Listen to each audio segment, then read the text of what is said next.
વહાલા મિત્રો, વિશ્વાસ અને પવિત્ર આત્માના આધારે આપણું જીવન અન્ય લોકોને માટે આશા અને પ્રભાવનો સ્ત્રોત બની શકે છે. શું તમારા જીવન અન્ય લોકોને માટે એક આદર્શ નમૂનો છે?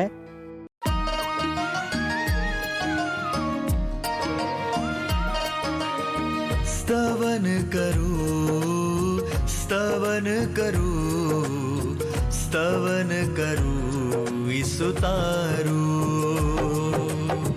વચન સુણીને ગ્રહણ કરું સહુ તેને પંથે ચાલુ.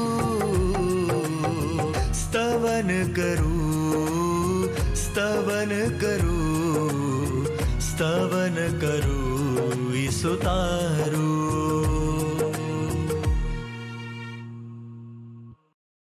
પ્રિય મિત્રો, નમસ્કાર. તમે જાણો છો કે આ દિવસોમાં આપણે બાઇબલના નવા કરારમાંથી થેસ્સાલોનિકીઓને સંત પાઉલ દ્વારા લખવામાં આવેલ પહેલા પત્રનો અભ્યાસ કરી રહ્યા છે. બાઇબલ પણ શીખવે છે કે આપણે માત્ર વચનના સાંભળનારા નહીં, પણ તેના આચરણ કરનારા બનવાનું છે. મિત્રો, આજે આપણે પહેલો થેસ્સાલોનિકી પહેલો અધ્યાય તેની 6 થી 10 કલમનો અભ્યાસ કરીશું. વિશ્વાસી જીવન જીવવા માટે આપણે ઈશ્વરના વચનોનો આધાર લેવો જરૂરી છે. પરંતુ જ્યારે આપણે અન્ય માટે એક આદર્શ જીવન પ્રસ્તુત કરીએ છીએ, ત્યારે તે લોકો પણ તેમાંથી શીખે છે અને પ્રોત્સાહિત થાય છે. થેસ્સાલોનિકાની મંડળી તે પ્રદેશ માટે એક આદર્શ મંડળી હતી. આજે તમામ મંડળીઓ અને દરેક વિશ્વાસીએ ઈશ્વરના વચનોના આદર્શ બનવો આવશ્યક છે. ચાલો આપણે આપણા અભ્યાસનો પ્રારંભ કરીએ અને આ બાબતોને ઊંડાણથી સમજીએ.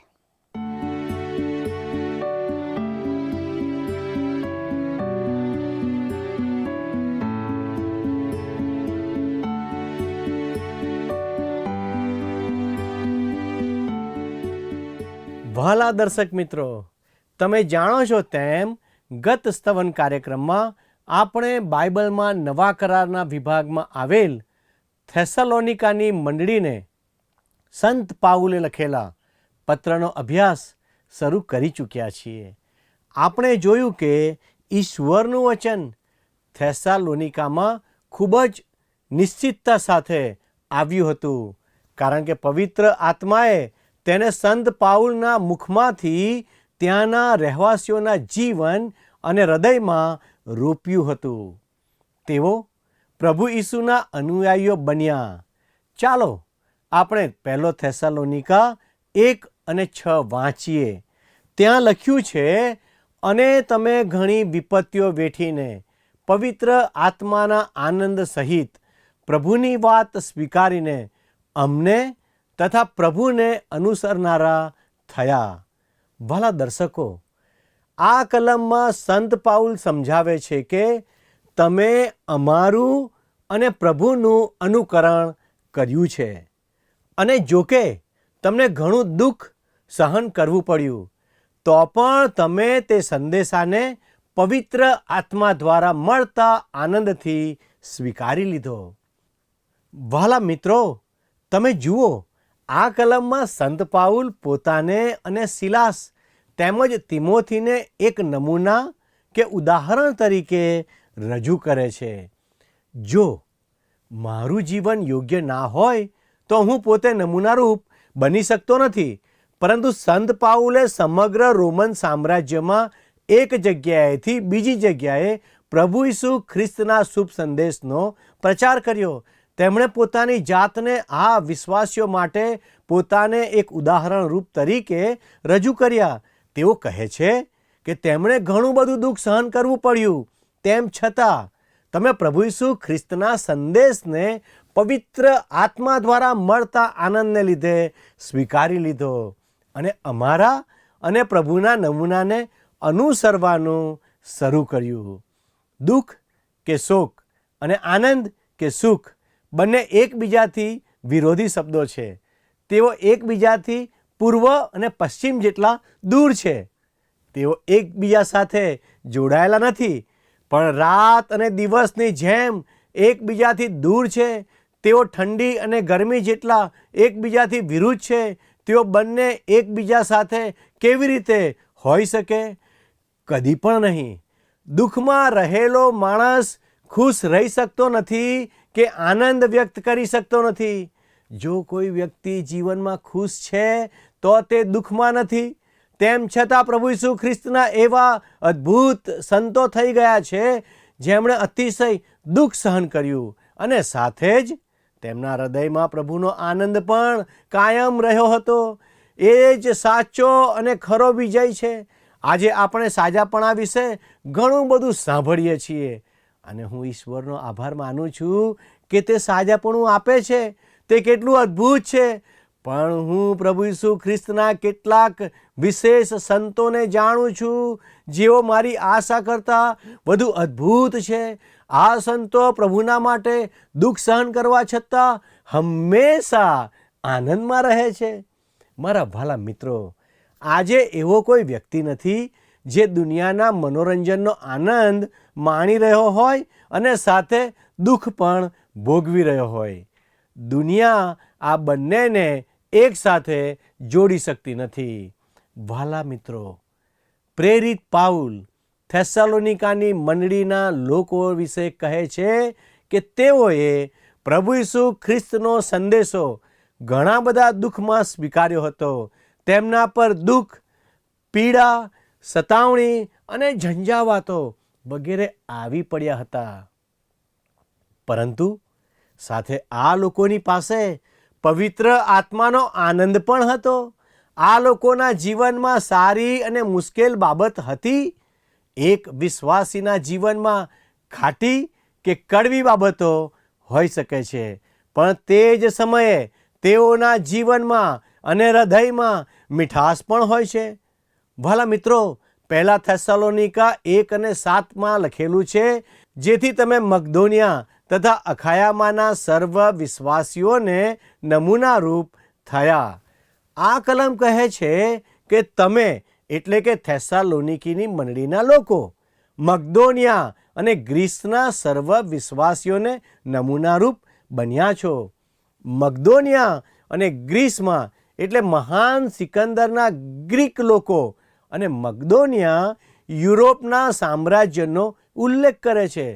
થેસાલોનિકામાં મંડળી એક રોમન વસાહત હતી. તે થોડા મહિનાઓ પછી બીજી બધી મંડળીઓ માટે એક ઉદાહરણરૂપ બની હતી. તેમની પાસે કેટલી ભવ્ય અને અદ્ભુત સાક્ષી હતી.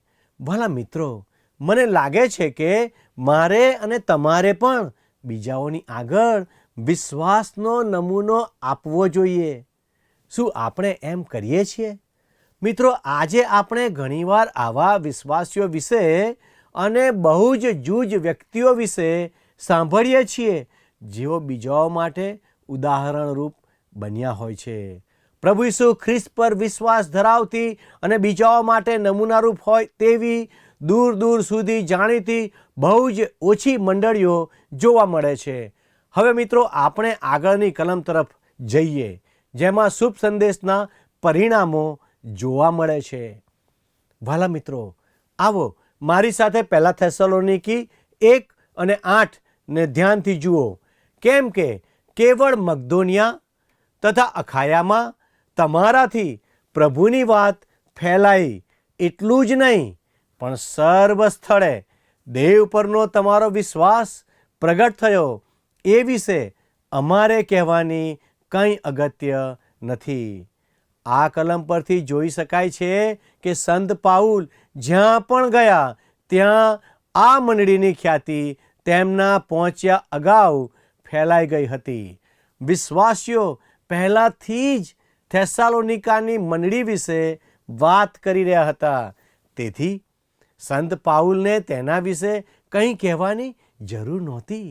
આ બાબત તે સમયે આ મંડળીની કેટલી મહાન પ્રતિષ્ઠા હતી તે દર્શાવે છે.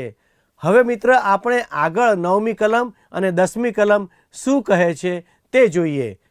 પહેલા થેસાલોનિકા 1:9 અને 10 આ પ્રમાણે છે, કેમ કે તમારામાં અમારો પ્રવેશ કઈ રીતે થયો અને તમે જીવતા તથા ખરા દેવની સેવા કરવાને અને દેવના પુત્ર એટલે આવનાર કોપથી આપણને બચાવનાર ઈસુ, જેને તેણે મુએલામાંથી ઉઠાડ્યો, તેની આકાશથી આવવાની વાટ જોવાને તમે સી રીતે મૂર્તિઓ તરફથી દેવની ભણી ફર્યા, એ બધી વાતો લોકો પોતે અમારે વિશે પ્રગટ કરે છે.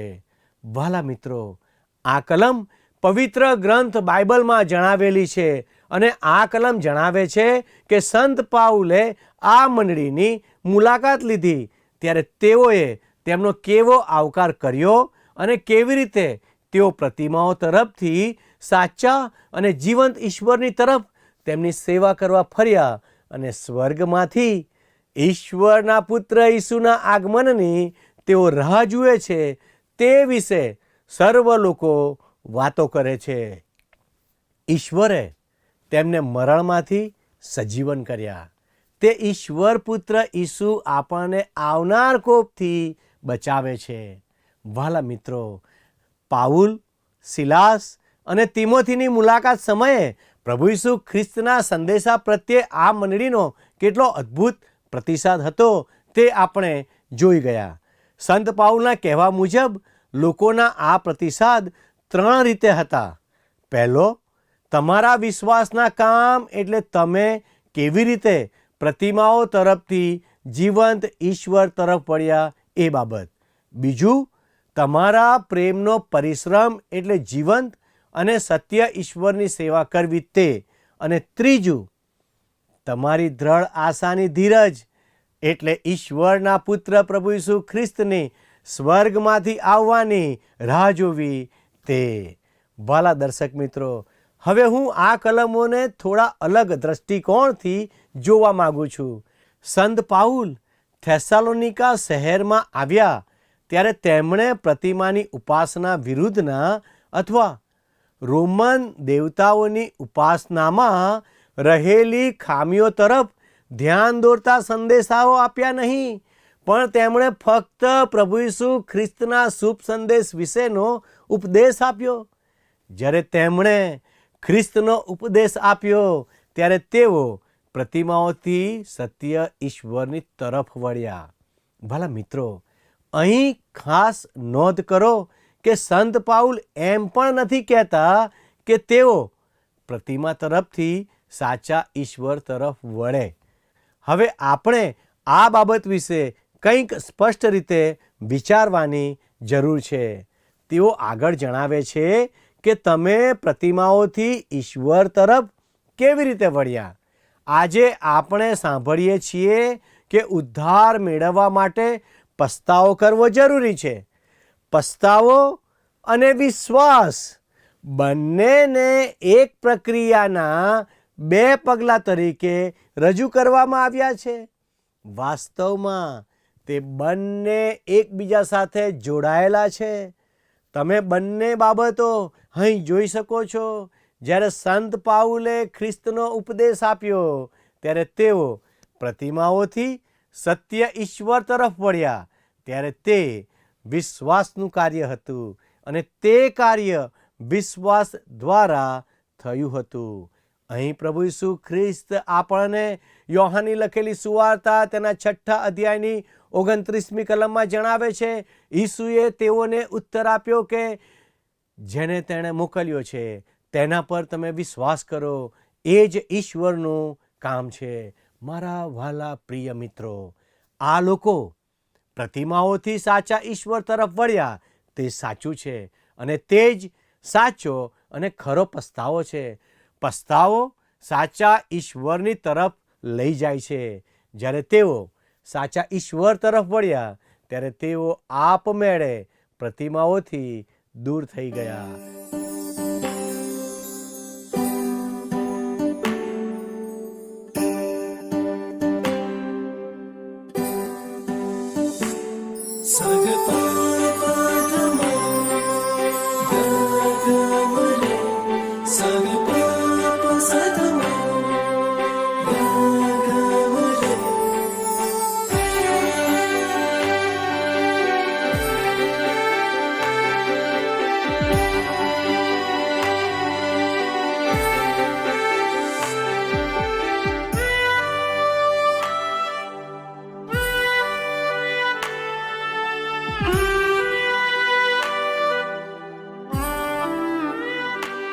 ચાહું બહુ સાંભળવાના મેઘ, ચાહું બહુ ગાવા તે સૂર લાગે મધુર અધિક, જગમાં તે મિષ્ટ નામ છે. હું ઈસુને ચાહું, હું ઈસુને ચાહું, હું ઈસુને ચાહું, તેની છે મુझ પર પ્રેમ.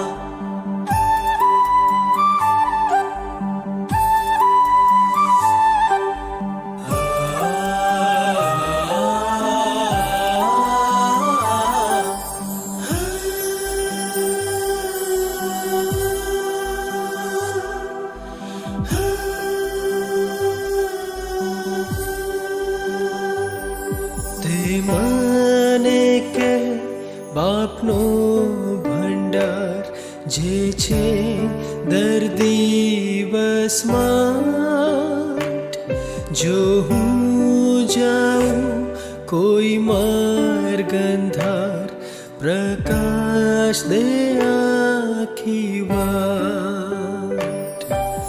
હું ઈસુને ચાહું, હું ઈસુને ચાહું, હું ઈસુને ચાહું, તેની છે મુझ પર પ્રેમ. સગ પાપધમો ગગમરે, સગ પાપ સધમો ગગમરે.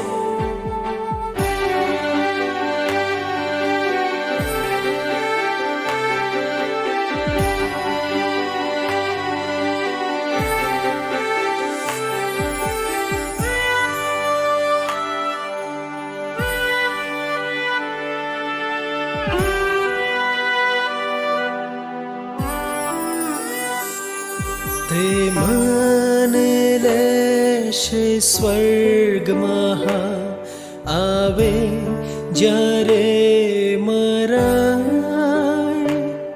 હાલેલુયા, હાલેલુયા, ગાઈશ તેને ચરણ. હું ઈસુને ચાહું, હું ઈસુને ચાહું, હું ઈસુને ચાહું, તેની છે મુझ પર પ્રેમ.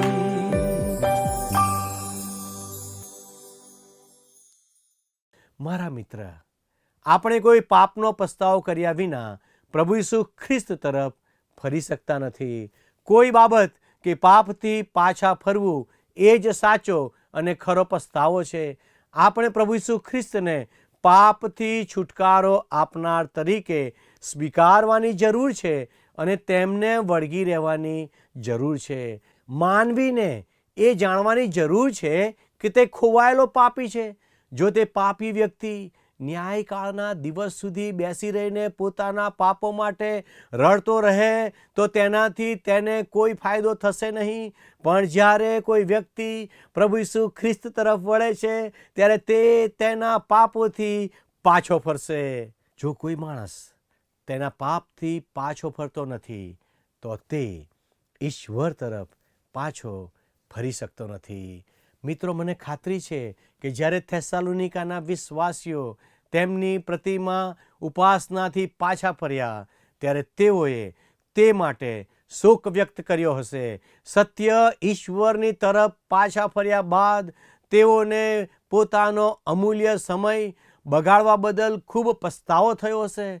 ઈશ્વરની તરફ પાછા ફર્યા પછી તેમને સમજાયું કે ઈશ્વરની તરફ પાછા ફરવાનો અર્થ પ્રતિમાથી દૂર થવાનો છે.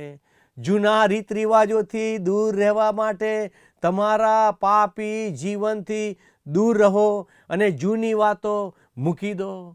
વહાલા દર્શક મિત્રો, દુનિયાના મુક્તિદાતા પ્રભુ ઈસુ ખ્રિસ્તના શુભ સંદેશનો પ્રસાર ખોવાયેલા પાપીઓની દુનિયામાં થવો જોઈએ. પરંતુ પસ્તાવાનો શુભ સંદેશ પ્રભુ ઈસુ ખ્રિસ્તની મંડળીમાં સંભળાવવાની જરૂર છે. બાઇબલના છેલ્લા પુસ્તક પ્રકટીકરણના 2 અને 3 અધ્યાયમાં એશિયાની 7 મંડળીઓને પ્રભુ ઈસુ ખ્રિસ્તનો શુભ સંદેશ જાહેર કરવામાં આવ્યો. તે તો પસ્તાવો કરવા વિશેનો છે. વહાલાઓ, બાઇબલ શીખવે છે કે મંડળીની અંદર રહેલા લોકોને પસ્તાવો કરવાની જરૂર છે. હા, આપણે ઈશ્વરની સમક્ષ નમવું જોઈએ અને પસ્તાવો કરવો જોઈએ. દરેક પાપી માણસોએ જાણવાની જરૂર છે કે પ્રભુ ઈસુ ખ્રિસ્ત તેમના પાપોમાંથી બચાવનાર મુક્તિદાતા છે. તે સાથે એક અગત્યની વાત છે, સાચા ઈશ્વરની સેવા કરવી. થેસાલોનિકીઓ હવે ઈશ્વરની સેવા કરી રહ્યા હતા. તે પ્રેમનો પરિશ્રમ છે. મિત્રો, જ્યાં સુધી તમારામાં પ્રભુ ઈસુ ખ્રિસ્ત પ્રત્યે પ્રેમ નથી તો તમે પ્રભુ ઈસુ ખ્રિસ્તની સેવા કરી શકતા નથી અને તેમની આજ્ઞાઓ પાળી શકતા નથી. પ્રભુ ઈસુએ કહ્યું, જો તમે મારા પર પ્રેમ કરતા હો તો તમે મારી આજ્ઞાઓ પાળશો. આ વાત યોહાનની લખેલી સુવાર્તા તેના 14મા અધ્યાયની 15મી કલમમાં છે. જો આપણે પ્રભુ ઈસુ પર પ્રેમ કરતા હોઈશું તો ચોક્કસ આપણે તેમની આજ્ઞાઓ પાળીશું. પણ જો ઈસુને તમે પ્રેમ નથી કરતા તો પછી તમારા માટે તેમની આજ્ઞાની કોઈ કિંમત રહેતી નથી. આખી દુનિયામાં જઈને દરેક દેશનાઓને શુભ સંદેશનો પ્રચાર કરવો એ પ્રભુ ઈસુ ખ્રિસ્તે આપેલો મહાન આદેશ છે. અને તે આદેશ જેઓ તેમને પ્રેમ કરે છે તેમના માટે છે. જો તમે પ્રભુ ઈસુ ખ્રિસ્તને પ્રેમ નથી કરતા અને અન્ય લોકોને પ્રેમ નથી કરતા તો તમે શુભ સંદેશનો ઉપદેશ આપી શકતા નથી.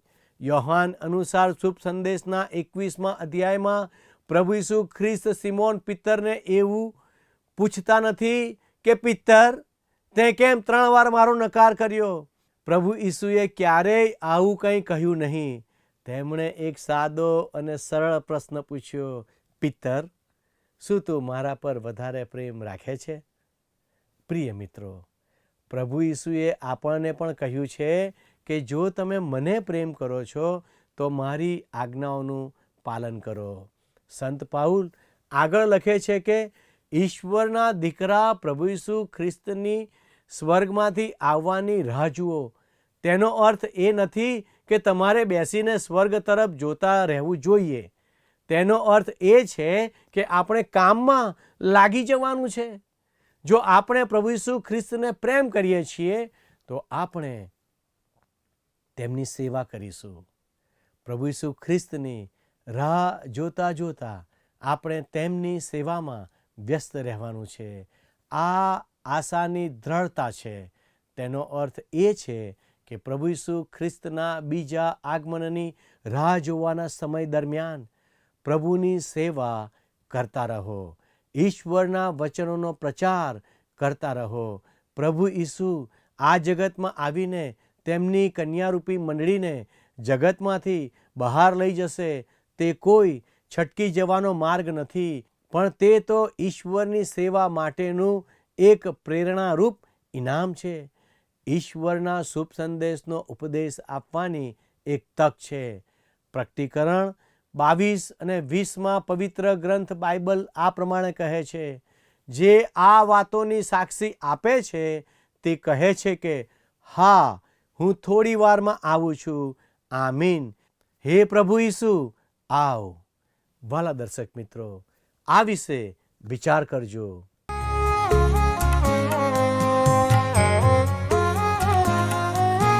જગ ચિંતાના કાળજે મનથી સર્વ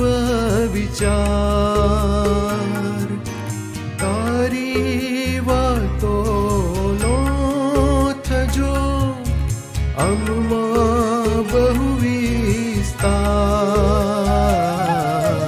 તારા લેખો વાંચતા એવી આશીષ આપ કે તે ચોટે ચિત્તમાં, માટે તેને સ્થાપ,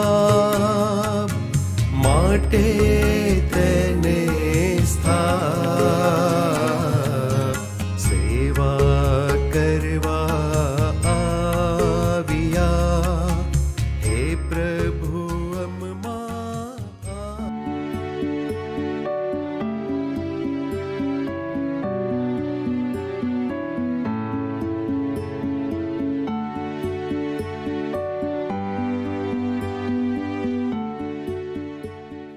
પ્રિય મિત્રો, સંત પાઉલ થેસ્સાલોનિકીના વિશ્વાસીઓની પ્રશંસા કરવાનું જાળવી રાખે છે, કારણ કે ઈશ્વરમાં તેઓનો વિશ્વાસ અને અન્ય વિશ્વાસીઓ પર તેમની સારી અસર જોવા મળતી હતી.